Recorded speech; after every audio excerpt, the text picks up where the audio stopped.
A partir do verso 14, o texto vai nos dizer assim. Eu vou ler aqui com vocês. Nabucodonosor lhes disse: é verdade, Sadraque, Mesaque e Abidnego, que vocês não prestam culto aos meus deuses, nem adoram a imagem de ouro que mandei erguer? Agora, pois, quando vocês ouvirem o som da trombeta, do pífaro, da cítara, da harpa, do saltério, da flauta dupla, de toda espécie de música, se vocês se dispuserem a prostrar-se em terra e adorar a imagem que eu fiz, será melhor para vocês. Mas, se não a adorarem, serão lançados imediatamente em uma fornalha em chamas, e que Deus os poderá livrar das minhas mãos. Sadraque, Mesaque e Abidnego responderam ao rei: ó Nabucodonosor, não precisamos defendermos diante de ti. Se formos lançados na fornalha em chamas, o Deus a quem servimos pode livrar-nos, e ele nos livrará das tuas mãos, ó rei. Mas, se ele não nos livrar, sabe, ó rei, que não serviremos aos teus deuses, nem adoraremos a imagem de ouro que mandaste erguer. Nabucodonosor ficou tão furioso com Sadraque, Mesaque e Abidnego, que o seu semblante mudou. Deve ter ficado endemoniado aqui. Quando o semblante muda, né, a coisa pega aqui. Deu ordens para que a fornalha fosse aquecida 7 vezes mais, que de costume. E ordenou que alguns dos soldados mais fortes do seu exército amarrassem Sadraque, Mesaque e Abidnego e os lançassem na fornalha em chamas. Acabou? Pode ir. Então, os 3 homens vestidos com os seus mantos, calções, turbantes e outras roupas foram amarrados e atirados na fornalha extraordinariamente quente. A ordem do rei era urgente, e a fornalha estava tão quente que as chamas mataram os soldados que levaram Sadraque, Mesaque e Abidnego. E estes caíram amarrados dentro da fornalha em chamas. Contudo, logo depois, o rei Nabucodonosor, alarmado, se levantou e perguntou aos seus conselheiros: não foram 3 os homens amarrados que nós lançamos no fogo? Eles responderam: sim, ó rei. O rei, porém, exclamou: olhem, estou vendo 4 homens desamarrados e ilesos, andando no meio do fogo, e o quarto se parece com um dos filhos dos deuses. Então Nabucodonosor aproximou-se da entrada da fornalha em chamas e gritou: Sadraque, Mesaque, Abidnego, servos do Deus Altíssimo, saiam, venham aqui. Então Sadraque, Mesaque e Abidnego saíram do fogo. Os sátrapas, os prefeitos, os governantes, os conselheiros do rei se ajuntaram em torno deles, olha isso aqui, e comprovaram que o fogo não tinha ferido o corpo deles, nem um só fio de cabelo tinha sido chamuscado, os seus mantos não estavam queimados e eles não cheiravam a fumaça. Nabucodonosor então disse: louvado seja o Deus de Sadraque, Mesaque e Abidnego, que enviou o seu anjo e livrou os seus servos. Eles confiaram nele, desafiaram a ordem do rei, preferindo abrir mão da própria vida a servir e adorar a outro Deus que não fosse o seu próprio Deus. Por isso eu decreto que todo homem de qualquer povo, nação, língua, que disser alguma coisa contra o Deus de Sadraque, Mesaque e Abidnego, seja despedaçado, e que a sua casa seja transformada em montes de entulho, pois nenhum outro Deus é capaz de livrar alguém dessa maneira. Então, o resumo de tudo isso: o rei fez Sadraque, Mesaque e Abidnego prosperar na província da Babilônia. Você pode dar um glória a Deus aí?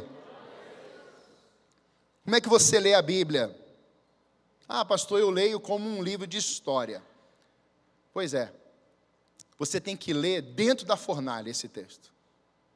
Se você ler do lado de fora da fornalha, você vai ser só um telespectador. Mas se você ler esse texto dentro da fornalha, você experimentará o sobrenatural. Muitas vezes, nós nos acostumamos com as leituras e entramos na Bíblia, na palavra, que é a palavra de Deus, como um conto da Disney, como uma história qualquer. Mas nessa manhã, meditando nessa passagem, essa semana, Deus me mostrou claramente de que os últimos acontecimentos que nós temos visto como igreja, não somente na França, mas em Israel, no Irã, Hezbollah, e em vários cantos dos Estados Unidos, e no Brasil, na Venezuela, se você começar a experimentar uma tranquilidade espiritual, você começará a olhar esses quadros e cenários, e o conformismo vai dominar o seu coração. O nível de inconformismo não é o tempo que você investe publicando e falando e indo nas redes sociais combatendo. Não é isso. O nível de inconformismo de uma igreja não é indo nas redes sociais. O nível de inconformismo de uma igreja é o quanto ela passa diante de Deus, dizendo: Senhor, nós não aceitamos isso, nós somos o teu povo, nós somos a tua geração, nós somos um povo que clama pelo Senhor, e esse inconformismo diante de Deus começará a trazer atitudes coerentes à igreja diante de uma comunidade hostil, carnal, sanguinária, cética, que tem desprezado os valores de Deus. Porque se você for para as redes sem temer a Deus, você mata as pessoas. Se você for para as redes só para combater, você poderá combater com as tuas armas e não armas espirituais. E eu tenho certeza no meu coração que bateu uma vontade, como bateu em mim, de fazer uma publicaçãozinha ou de um vídeo combatendo o que você assistiu na abertura das Olimpíadas na França. E nós vamos celebrar a ceia hoje. Mas tem muita gente combatendo aquilo que aconteceu, mas não consegue experimentar o Deus que entra contigo na fornalha. A Bíblia, irmãos, ela não diz que as coisas vão melhorar para os filhos de Deus. Isso é utopia. A Bíblia diz que as coisas vão piorar. Tanto que a Bíblia vai falar no final, o amor de muitos esfriará. Nós passaremos, a Igreja Batista crê, ela é a milenista. O assembleiano, muitos pentecostais são pré-milenistas. O que é isso? Crê que não vai passar o milênio, ou a tribulação. A Igreja Alameda, a Igreja Batista, ela é a milenista, ou seja, ela já está vivendo no milênio, desde quando Jesus Cristo foi assunto aos céus, e ela vai passar pela grande tribulação. Há outras linhas que não seguem isso, não vão ter o arrebatamento, vai acontecer a grande tribulação, e depois vem reinar, Jesus Cristo vem novamente para buscar, e tudo, são as linhas escatológicas. Pastor, o senhor bate de frente? Não, eu respeito os assembleanos, eu respeito quem pensa no pós, no pré, no amilenismo, mas uma coisa é que nós temos que ter em mente: se Jesus Cristo voltar hoje, como é que você está? Como é que a igreja está? Como é que nós estamos? É a volta, o que importa é a volta de Cristo. É, claro, é a segunda vinda.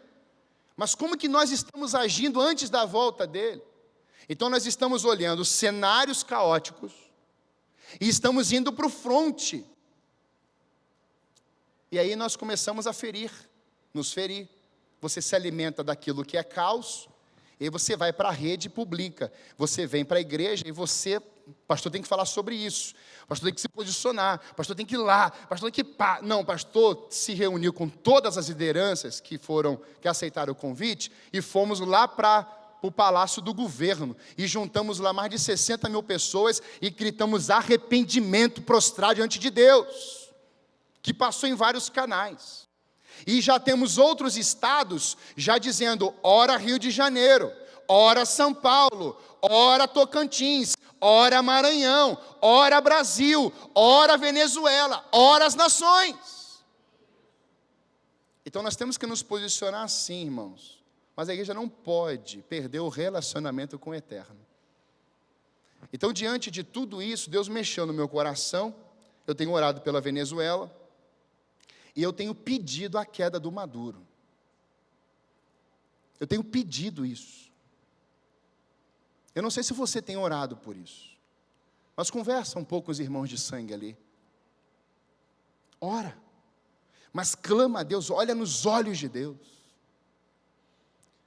E eu creio que Deus vai colocar a mão. Você pode dizer amém por isso? A pergunta de Nabucodonosor me intrigou. E que Deus os poderá livrar das minhas mãos? Qual é o Deus? Que Deus é esse que vocês estão dizendo que seguem? Que quando eu mando os instrumentos tocarem, vocês não se prostram. Que Deus é esse que vocês servem? Que Deus é esse que vocês não dizem não para Ele? Que Deus é esse? E aí, olhando para a palavra de Deus, eu achei um texto que precisa mostrar para nós essa grande verdade a respeito dessa visão muito clara, depois eu vou achar aqui, de quando nós estamos como povo de Deus, diante de batalhas, de adversidades, mas diante de impérios que têm tentado de todas as formas enfraquecer a igreja. Porque, irmãos, a história de impérios, ela vem de muitos anos. Você tem o Império Egípcio. O Império Egípcio aprisionou o povo de Deus, 400 anos. Deus levanta Moisés. Você vai tendo o Império Babilônico, Império Medo-Persa, Império Romano. E você vai vendo as mesmas estratégias. Você vai vendo as mesmas maquinações, o implementar de uma cultura maligna. Mas quando o negócio acontece que fere a minha fé, eu começo a correr para dar uma debatida. Não é debater quando afetam a minha fé, é viver um relacionamento ao ponto de testemunhar quem é o Deus que eu sirvo. Essa é a visão da nossa igreja. Uma igreja cheia do Espírito Santo, que revele o caráter de Cristo. E se eu revelo o caráter de Cristo, eu glorifico ao Pai. E qual é a missão diante disso? Amando e servindo ao próximo. Então a igreja foi chamada para ser cheia do Espírito Santo, não para ficar guerreando, porque a Bíblia vai dizer, nossa luta não é contra a carne mas contra o que? As potestades, a obra do inferno. Então nós resistimos ao diabo e ele fugirá de nós, aleluia. Então você não fica brigando com o diabo, você só resiste. E o papel da resistência da igreja é autoridade espiritual, não braço. É quando você olha para um endemoniado e assim, sai em nome de Jesus, ele vai sair. É quando você vê uma pessoa enferma e você assim, deixa eu orar pela senhora, eu creio na sua cura, e você vai orar por essa vida. É quando a pessoa está triste, deprimida, com crise de ansiedade, e de repente a pessoa vem dar um abraço nela e vai assim, vem cá minha amada, eu creio na tua cura, eu estou com você, e você está revelando quem? O Pai, você está revelando o Filho, você está revelando o Espírito Santo, você está amando essa pessoa, você está investindo nessa pessoa, não só com palavras, mas com ações. Com uma palavra você fala, mas com ações você marca. Nabucodonosor está dizendo no âmbito espiritual e para aqueles homens, e que Deus os poderá livrar das minhas mãos. Irmãos, são inúmeros os textos na Bíblia que revelam a presença de Deus nos momentos desafiadores. E aqui eu poderia citar toda a Bíblia para você, de Gênesis até o final de todas as coisas, aonde a igreja vai passar por momentos desafiadores, de perseguição, martírio. Pastor Jetro comentou aqui semana passada sobre Nero, que numa trama de um incêndio à igreja, de matar os cristãos, e isso não deixa de acontecer hoje. Você vai para a Coreia do Norte, Não pode. Você vai para a China, também não pode. Você vai para a Índia, menos ainda. Você não pode levantar um crucifixo na França hoje, por exemplo, e mostrar na rede, em cadeia nacional. Mas tem um tenista que o camarada é diferente, né? O tenista dando entrevista e pega o crucifixo e põe para fora. Tem uma menina que começa a falar em libras. Tem um outro que aponta o dedo. Tem gente que não vai se prostrar diante de Nabucodonosor, e essa é a nossa geração. Você não vai se dobrar diante das intimidações. Tem um livro maravilhoso, John Bevere, que fala sobre a intimidação de Satanás. Compre esse livro, é uma capa vermelha, maravilhoso. Não entre na intimidação. Mas é muito mais do que não entrar na intimidação. É ser o filho, é revelar o filho, é ter uma postura de filho, é falar como filho de Deus. Você começa a perceber momentos desafiadores na história quando Abel morre. Abel foi assassinado pelo seu próprio irmão. Casa de Adão e Eva agora está de luto. A gente não para pensar nisso. Qual foi o tamanho da dor de uma mãe e um pai chegar e falar assim: Caim, você matou Abel. Que momento difícil deve ter sido.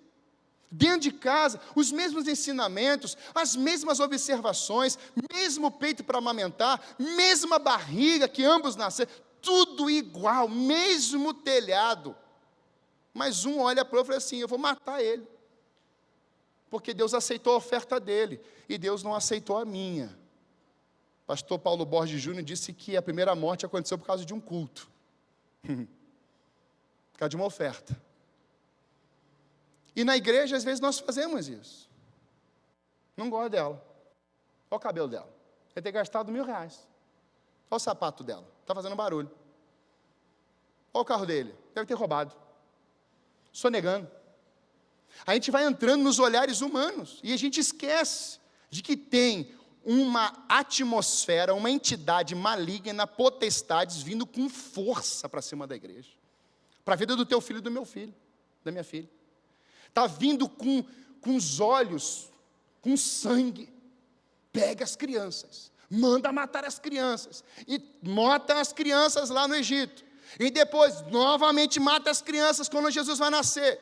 O objetivo, irmãos, é exterminar a geração. Mas a gente está nessas coisas aí.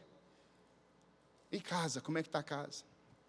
Desafios. Você poderia falar, Noé na construção, Abraão, quando Deus pede para Abraão levar o seu filho para o monte Moriá, e fala assim: sacrifica. Como é que o Abraão se sentiu naquele momento? Leve. Não são situações desafiadoras, como eu falei do povo no Egito. Eu falo dos profetas, dos reis, contra os inimigos. É inimigo filisteu que se levanta, vem Davi, vem queda de Saul, vem o povo rejeitando a Deus, tem Elias no Monte Carmelo, vem todos aqueles profetas de Baal-zerá, aí Elias vence tudo aquilo, vem Jezabel e fala assim: olha, eu vou te matar, nem que seja a última coisa que eu faço. Elias corre para o deserto, Elias entra numa caverna, e Deus disse: Elias, o que você está fazendo aqui? Nós vemos que na Bíblia, Deus esteve com a família de Adão e Eva, lá naquele momento que Caim matou Abel. Nós vemos que Deus estava com Noé construindo uma arca. Nós vemos que Deus estava com Abraão, ali cuidando da sua família. Nós vemos que Deus estava com aquele povo, juntamente com Moisés, libertando daquele cativeiro, passando o mar vermelho, chegando e não tendo mais comida nem água, e Deus derramando provisão e protegendo o seu povo. Deus começou a se manifestar na história, levantando os reis, levantando os profetas, ungindo esses homens. A perseguição continuava. Os inimigos se levantavam, os macabeus, os jebuseus, os filisteus, e você tem todos aqueles 7 exércitos dentro da terra prometida, e Deus levanta Josué, e assim: Josué, você vai conquistar sim, mas você vai vencer, Josué, todos esses inimigos, e você vê inimigo após inimigo caindo dentro da terra prometida, porque Deus estava com Josué. Não é porque eu atravessei o Mar Vermelho ou o Rio Jordão, que agora eu entro na terra e vou ter sombra e água fresca. Não, tem inimigos lá dentro. Tem batalhas para trazer lá dentro. Só que, irmãos, nós caminhamos numa cultura do conforto do lar. Se você tem um lar bom, um carro bom, uma conta, está tudo bem. Só que não é para todo mundo. Nem todo mundo está assim. Tem um João na ilha de Pátimos, tem os missionários, o apóstolo Paulo, tem os discípulos, que agora estão dizendo assim: nós não vamos negar. Nós não vamos negar. Vocês vão morrer. Inclusive você vai morrer de cabeça para baixo. Você não vai negar não? Vai ter um barril com óleo quente para você. Você não vai morrer não? Você não vai negar não? Vai ter isso aqui, martírio. E está Estevão pregando. E a pedrada comendo solto. E Estevão está pegando as pedras, todo marcado. E Estevão vai dizer: essa expressão tem que mexer com você nessa manhã. Senhor, perdoa-lhes, porque não sabem o que fazem. É como se Deus tivesse enxertado na mente de Estevão o futuro. O filho vai dizer isso, e Estevão está olhando não para agora os ofensores, mas Estevão está olhando para os céus abertos. Ele vê Deus, ele vê o filho, ele vê a glória de Deus. Então quando ele olha: Pai, perdoa-lhes porque não sabem o que fazem, é porque Estevão tinha um relacionamento íntimo com eles, era com a Trindade, era com a glória, era com a sala do trono. Então quanto mais tempo eu passo na sala do trono, quando eu desço para os outros salões terrenos, eu não mudo, eu atraio a glória de Deus para esses lugares. E é isso que acontece na história. O Império Babilônico vem, cerca Judá, Israel, e agora vai deportar, ele vai oprimir, cercar aquele povo e vai agora exilá-los, não ali, mas vai levar uma geração inteira para dentro da Babilônia. Se não bastasse oprimir e cercar, vamos pegar como escravos e vamos levar para a nossa cultura agora. E agora vai ser a nossa cultura. Esse é o Império Babilônico, que está presente hoje. O Império Babilônico, ele tem uma estratégia: cercar, enfraquecer a comunidade, deixar ela bem frágil, sem comida, sem trânsito, sem água, sem pão, se olhando e dizendo: Deus nos abandonou. E depois a Babilônia entra, amarra você, vão para a nossa terra, agora vocês vão ser nossos escravos. Só que Jeremias vai dizer que isso tudo já estava escrito. Jeremias 25 vai dizer que Deus declarou essa sentença pela desobediência do povo. A grande pergunta é: que Deus é esse que vai livrar vocês das minhas mãos? É o Deus que eu sirvo, é o nome do Deus que eu me relaciono. O seu Deus tem nome, o meu tem, e vários. Ele é o Yahvé Shalom, que é onde tem guerra, a paz pode chegar a qualquer momento. Ele é o Yahvé Rafá, que tem o doente, e quando ele chega a cura é implementada, é instalada.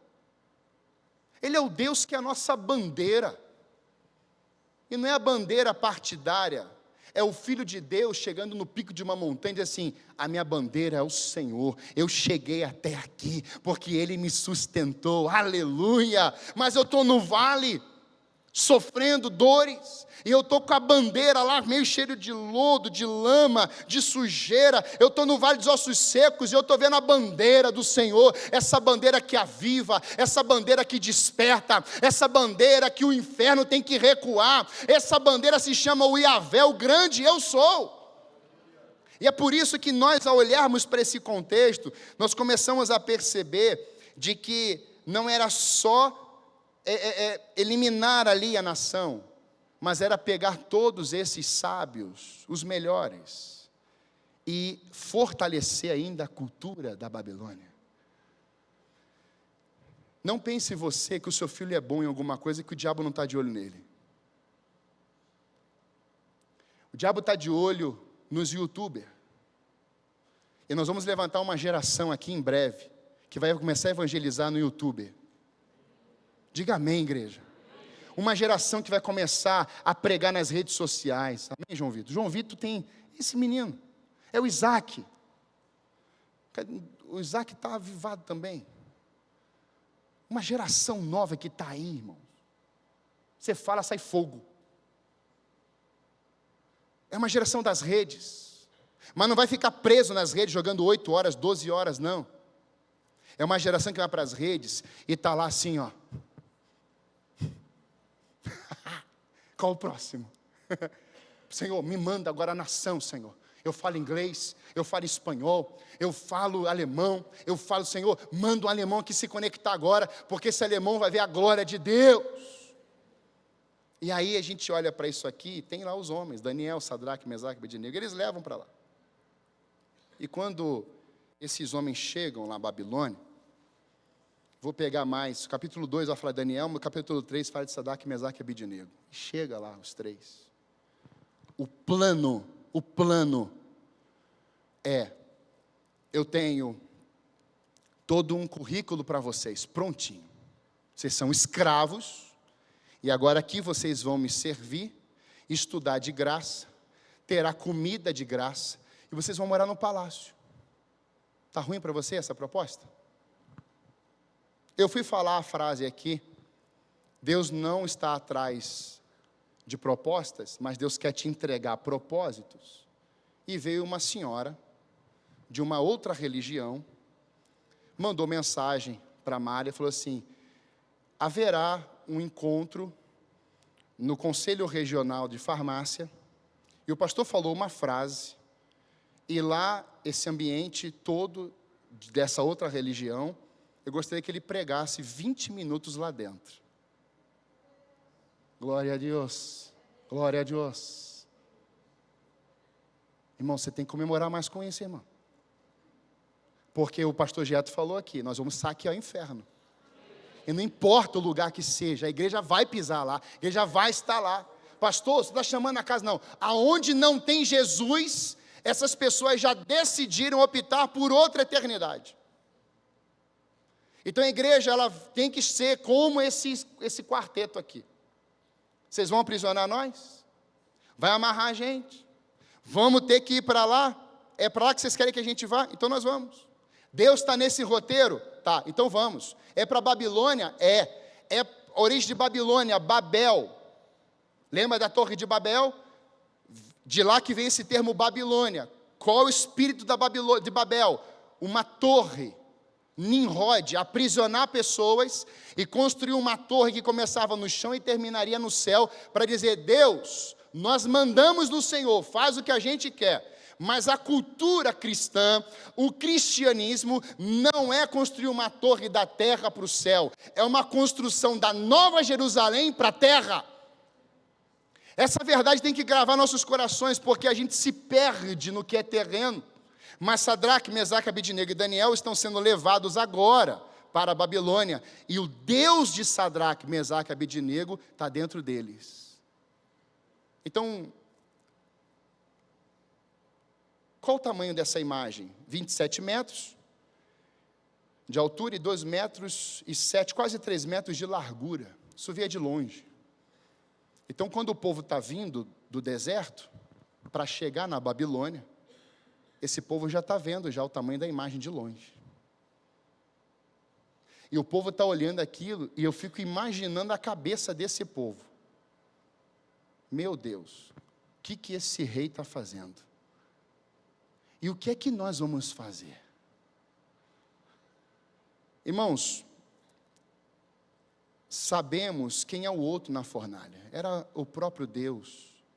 Algumas linhas vão colocar que é uma teofania, e alguns pastores vão até além, era Jesus Cristo ali, e eu também creio nisso, Cristo estava ali no meio deles.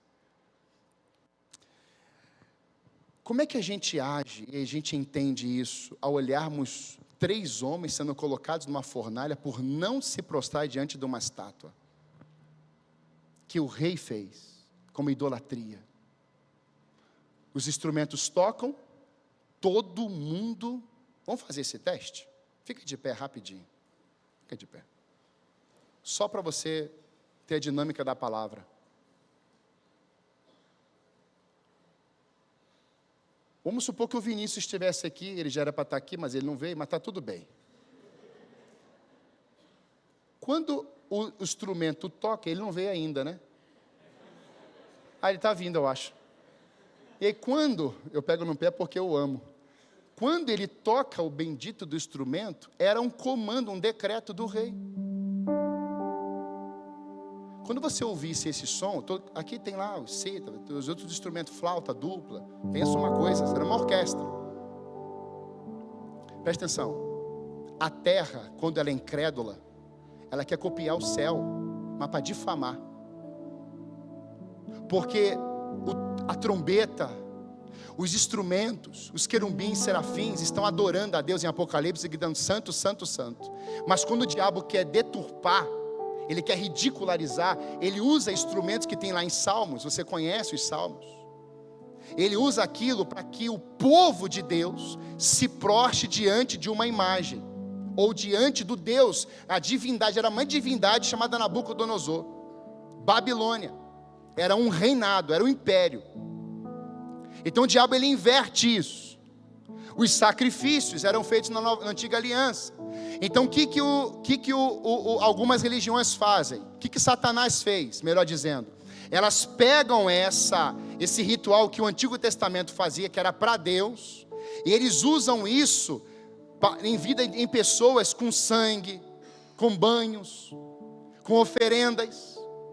Então eles usam a palavra, mas deturpando a palavra. Você está entendendo o que está acontecendo agora, o que aconteceu agora lá? Eles usam, mas eles deturpam, eles envergonham, eles menosprezam. Essa é a cultura do inferno. Então Nabucodonosor faz os instrumentos tocarem, ele está tocando. Sabe o que o povo tinha que fazer? Senta aí.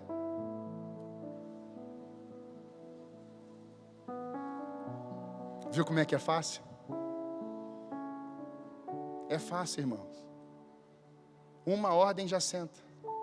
Vamos fazer de novo? Pode ficar em pé. Você vai sair daqui hoje entendendo isso. Toca mais alto aí, aumenta o som. O pessoal não ouviu. Se vocês não se prostrarem, vocês vão tudo para a fornalha. Quem está sentado porque está com filho, está com dor. Estou entendendo tudo, fica tranquilo. Não estou aqui para te escandalizar, não, fica tranquilo. Eu sei que seu coração está em pé. Amém, irmãos? Pode se assentar aí, igreja. Obrigado, já fica aí lá.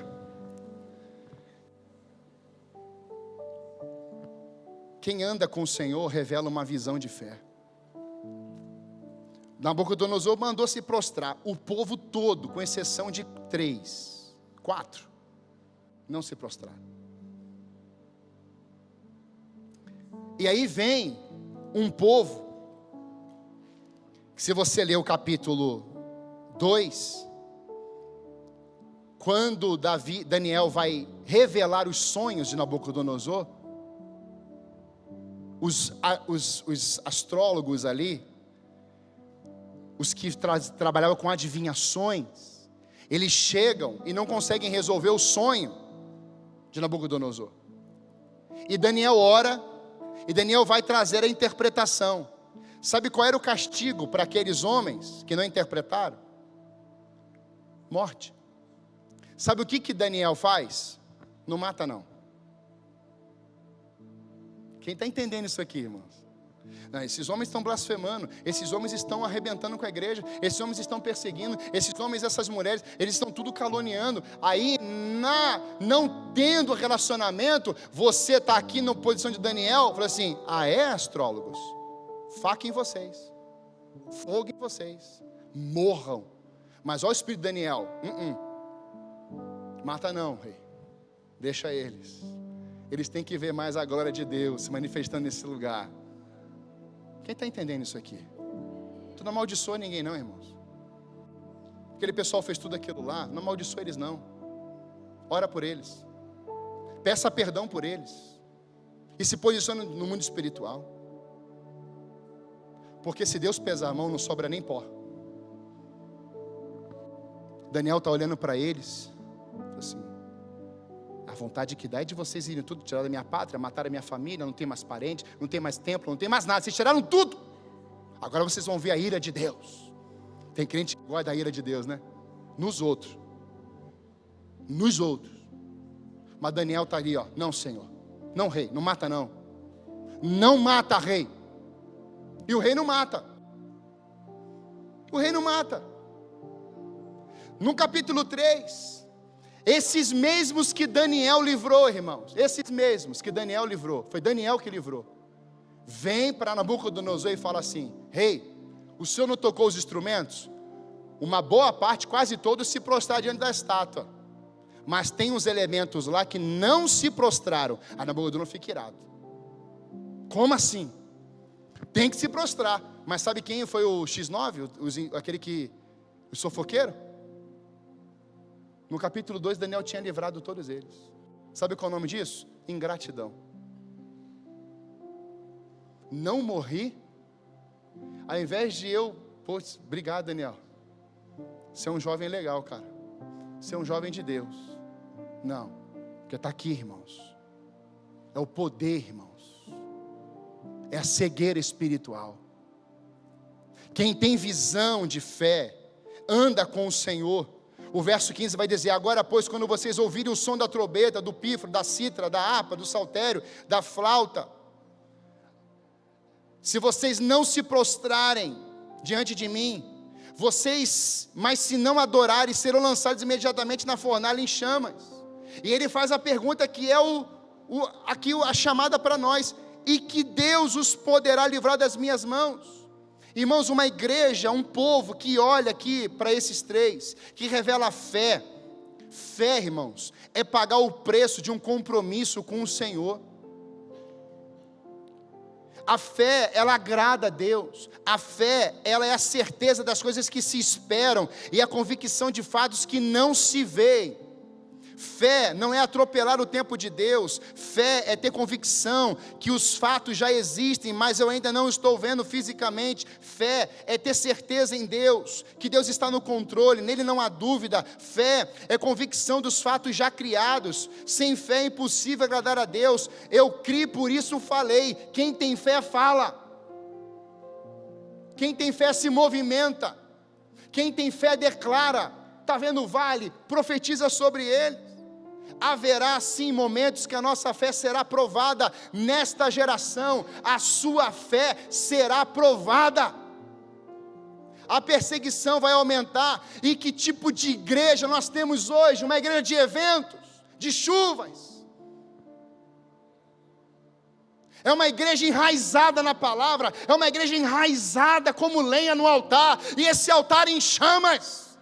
É uma igreja vívida, é uma igreja profética, é uma igreja que conhece de Gênesis e Apocalipse, mas vive Gênesis e Apocalipse. É uma igreja que quando chega em determinados lugares, está dizendo assim: aqui vai se manifestar o meu Deus. Mas as pressões vão chegando, e sabe, serão nos momentos de crise, turbulências, pressões, provas difíceis. Ali você terá que fazer escolhas, tomar decisões sérias, comprometedoras, que vão gerar até prejuízo para você. Mas sabe, queridos, você quando revelar isso, você vai revelar fé transparente, genuína e verdadeira. O não cumprimento dos valores das Escrituras, pode ter certeza que não é fé que você tem no seu coração, mas religiosidade. Quem sabe a letra e não revela a letra, caiu na religiosidade. Mas o povo de Deus, ele não só conhece, mas o povo de Deus age, ele faz. Sabe, irmãos, eu olho para isso aqui e eu percebo que em Lucas 14 você vai ter o preço do discipulado. Você vai ver um convite de Jesus para trazer esses homens assim: olha, venham, largam as redes e sigam. Fé. Mas não foi só fé, foi uma fé lado a lado. Irmãos, tem gente querendo colocar na cabeça do povo o evangelho. Tem gente querendo dizer assim: vai ter que ser desse jeito. Não é, irmão, não vai ser. Caminha com ele, caminha com ela. Irmãos, eu estou fazendo devocional na Bambinata ainda, lá na outra empresa. E eu estava conversando com uma pessoa. Ela falou assim: pastor, o senhor pode gravar um vídeo aqui para minha empresa, assim? Eu falei, posso. Mandou. Quando eu cheguei lá, irmãos, o povo já estava no devocional esperando. Eu falei assim, Deus, não está tão difícil assim não. O pessoal estão pedindo. Então quando a gente olha para isso, a gente percebe que o povo está gemendo, o povo está desesperado. Você acha que tem alguém perto de você gemendo, desesperado? Para ouvir o que você carrega, quem você carrega? Só que nós às vezes perdemos a fé desses homens aqui. Porque nós não queremos caminhar com mais ninguém. Eu falei aqui, está aqui a Juliana, o Alex, primo dela, família de japoneses. O Alex foi na casa do oleiro, irmãos. Participou do discipulado todinho. No dia do batismo, ele estava toda a família aqui, exatamente desse lado. Todos. A Juliana comprou devocional para a família inteira, comprou 12 devocionais, Café com Deus, e deu de presente. Sabe o que ela está fazendo? Ela está colocando a fé em ação. Eu vou discipular esse povo, mesmo que eles não saibam nem o que significa isso. Mas eu estou investindo, eu estou discipulando, eu estou abençoando. Irmãos, quando esses três se olharam, na minha visão, quando eles se olharam e viram o toque da trombeta, os instrumentos tocando, eles devem ter se olhado e falado assim, nós sabemos quem é o nosso discipulador. A gente sabe quem é o nosso Deus. Então, nós só vamos abaixar se eles vierem afundar nossa cabeça aqui, que a gente vai ficar de pé. Eu quero declarar sobre a tua casa nessa manhã, recebe isso. A tua casa vai ficar prostrada diante de Deus, mas de pé diante de Satanás e das artimanhas dele. Você vai olhar nos olhos de Satanás, aqui não, aqui tem governo, aqui tem lei, aqui tem ordem. Eu disse isso na transição hoje. Pastor, o senhor diz que não bebe, não fuma, não cheira. O senhor é radical com bebida. Claro. Primeiro, tive a experiência do meu pai. Segundo, que eu sou uma porta. Eu sou uma porta de acesso, irmãos. E se o pastor é beberrão, o pastor abre uma porta e você vai subir aqui, isso começará espiritualmente afetando a geração que está aqui em cima. Sem contar primeiramente dentro da minha casa. Então o pastor da igreja não bebe, não é porque a Bíblia está dizendo, a Bíblia não diz isso. E a gente também tem que tirar esses acréscimos que nós fazemos. É proibido beber na Bíblia. Não, a Bíblia diz você não se embriagar. Só que eu como pastor, eu como pai, eu como marido, eu sou uma porta para minha filha, para minha esposa. Quando eu abro essa porta colocando vinho na placa dela, cachaça, pinga, seja lá cerveja, você está abrindo a porta para que os seus filhos passem por ela também. E não adianta reclamar. Mas pastor, todo mundo faz. Aproximem-se de Deus, Ele se aproximará de vós. Pecadores, limpem as mãos, e vocês que têm a mente dividida, purifiquem o coração. Esses homens estão com um olhar de fé. Esses homens têm um posicionamento de fé. Esses homens não estão olhando para Nabucodonosor. Esses homens estão olhando para um relacionamento com o Eterno. Quem anda com o Senhor revela firme posicionamento diante da fúria do inimigo. Irmãos, o inimigo veio com fúria. Eles não se prostraram. Tem que morrer. E aí o Nabucodonosor o texto diz que ele fica furioso. Manda chamar homens fortes, amarrar esses três e jogar. Você acha que eles colocaram eles lá dentro? E jogaram. Jogaram os três. E aqueles que jogaram, morreram devido à intensidade do fogo. Agora eu te pergunto, esses três homens estão lá dentro, respondendo o rei Nabucodonosor, dizendo assim, olha, se Deus quiser nos livrar, glória a Deus. Se Ele não quiser nos livrar, glória a Deus também. Nós dizemos isso nos nossos dias. Se a batalha está desse jeito, Deus está com a gente. Se a gente está com algumas situações, Deus não está com a gente. Deus está, irmãos. Deus é Deus na montanha, Deus é Deus no vale, Deus é Emanuel, Deus presente. Então é diante desse quadro que esses três estão dentro da fornalha, já está com fogo aceso. Mas o Nabucodonosor é tão mau que ele manda dobrar 7 vezes mais a potência do fogo. Igreja amada que está aqui nessa manhã, não é fácil pregar isso aqui não, mas o inferno está dobrando 7 vezes mais a potência do fogo para matar a igreja, a tua casa. Por isso que à noite eu vou falar sobre família dentro da arca.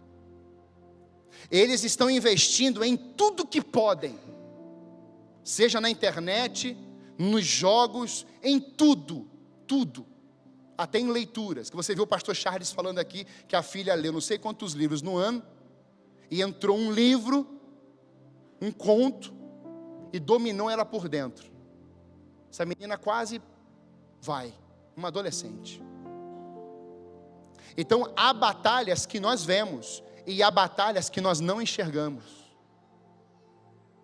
É por isso que esses homens, irmãos, me chamam a atenção pela postura de fé, mas me chama a atenção diante da fúria de Nabucodonosor e das trevas.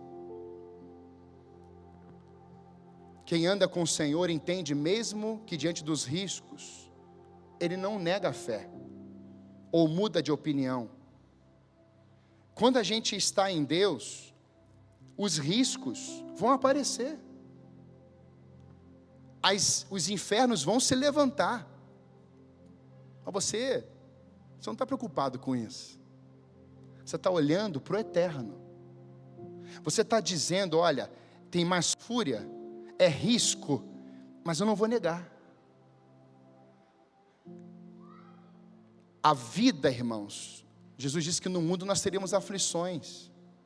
Mas ele vai dizer, mas tem de bom ânimo, eu venci o mundo. E é nesse cenário que nós temos uma visão. Quem é? Nós não foram 3 que colocamos? Foram. Mas quem é aquele que está lá? Tem mais um.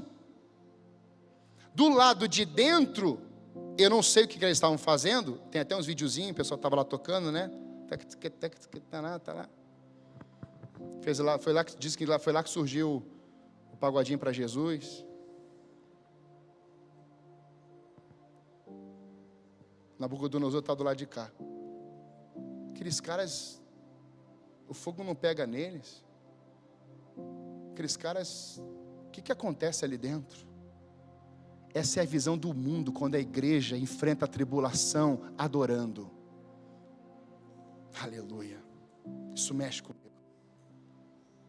Chegou o câncer. Está a fornalha. A gente tem 2 ações aqui. Ou a gente prega morto, que a gente está morto, ou a gente começa a pregar que Deus está do nosso lado. Então imagina aqueles 3 dando as mãos, vamos brincar. Vamos fazer uma recreação aqui na fornalha. Você consegue recrear na fornalha? Consegue, Pedro? Neme? Vamos recriar na fornalha. Vamos lá. Vamos recriar.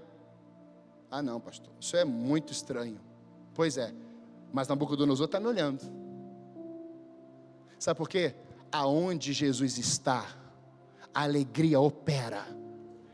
Aonde Jesus está, nós temos que olhar para Ele. Aonde Jesus está tem livramento, proteção. Aonde Jesus está, o fogo consumidor é muito mais poderoso do que aquele fogo que Nabucodonosor acendeu contra os povos de Deus, os filhos de Deus. O fogo pode queimar os filhos de Deus, mas o fogo consumidor estará conosco, aleluia, irmãos. Quando a Coreia do Norte colocava os filhos de Deus enfileirados, deitados, e vinha lá aquele caminhão para passar por cima, o primeiro da fila vai dizer 30 filhos de Deus, neguem, não vamos negar, neguem, não vamos negar, neguem, não vamos negar. A primeira roda ia passar no primeiro, começava-se a cantar um hino, tu és és fiel, Senhor, meu Pai Celeste. E quando chegava a roda no último, ali falava a última frase, porque o mesmo Deus que está com você no início é o mesmo Deus que está com você no final. É o mesmo. Só que isso ser falado é bonito, isso ser lido é bonito, mas isso tem que penetrar nos teus olhos, tem que penetrar na tua veia, tem que ser o teu movimento por dentro. Então quando Nabucodonosor olha e diz: eu estou vendo algo diferente. O que você está vendo? Eu estou vendo um quarto homem. É ele mesmo. Vamos conjecturar Jesus ali. Vamos entrar nessa vibe aí. Jesus está aqui.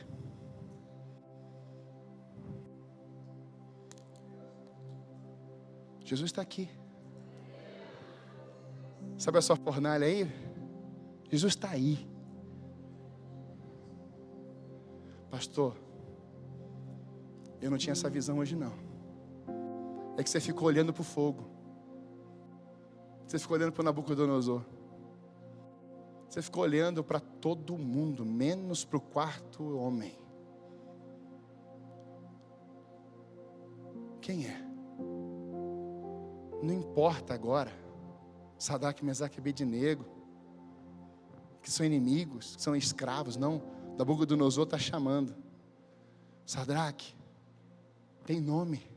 Mesaque, Abednego, vem cá. Eu não posso nem entrar aí dentro. Então ele sai. E agora o testemunho não é mais: colocamos eles na fornalha. O testemunho é: há um decreto que toda tribo, língua e nação vão ter que adorar o Deus de Sadraque, de Mesaque e Abednego. A Bíblia vai falar em Mateus que Deus é o Deus de Abraão, o Deus de Isaac e é o Deus de Jacó. É Deus de gerações. A grande pergunta hoje é: você empurrou alguém para a fornalha? Você está na fornalha? Onde é que está seu filho, sua filha, seu esposo, sua esposa? Onde é que está sua família? Pastor, eu estou na fornalha sozinho.